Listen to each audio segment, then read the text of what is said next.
people say they died, then came back to life. I mean, you're seeing it repeated in this time. That's something big. Well, to me it is. Sister Mark? And I know as a young Christian, when I first came into the church, for me, it helped me to understand how to live out the gospel in my life.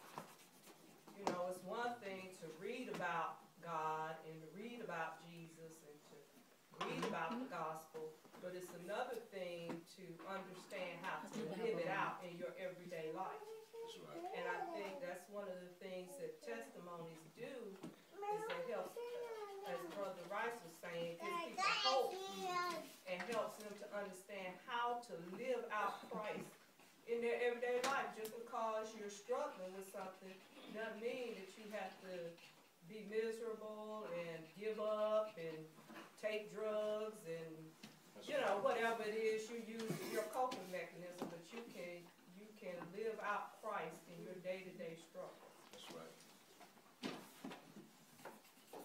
And that's right, but like Brother Rice said, I mean, when we hear people testifying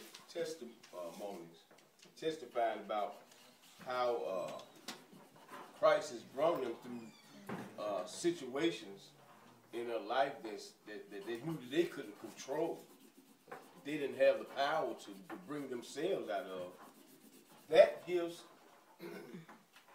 other Christians and those that just come to Christ, it's inspiring to them. It inspires them to come to Christ and know that through coming through Christ that they can be healed, they can be delivered from their from the situations that life has bombarded them with.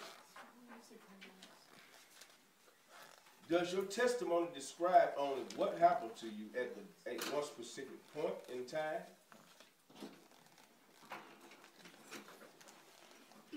Does your testimony describe only what happened to you at one specific point in time? And if so, explain your answer.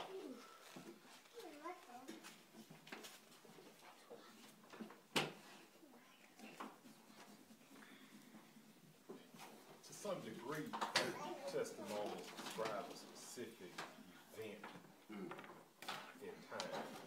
However, if most times when you think about your testimony and you begin to reflect back to events that happened prior to it, it's usually God working through time to bring you to where you are. A lot of times people have a lot of negative experiences and setbacks before they have the testimony.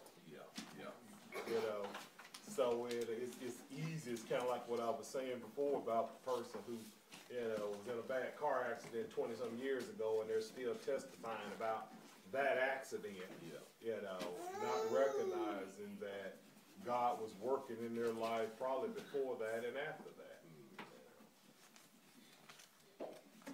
How do we like define like a testimony? Because I mean, God can do like a lot of good stuff, but do we have to like be something like real big? I mean, what about like the simple stuff? Well, see, that's one thing That's the about stuff Christ. people Christ really don't, testify about. everything don't have to be, like Pastor Mike was saying, don't have to be something miraculously big.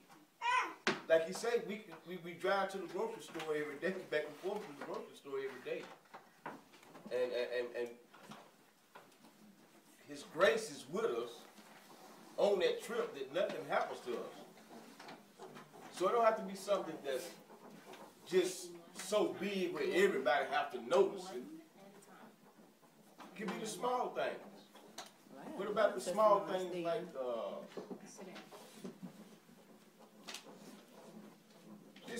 this is as simple as tripping and falling. I guess that could be just, because I mean, I've heard of people tripping and falling and hitting their head and never getting back up.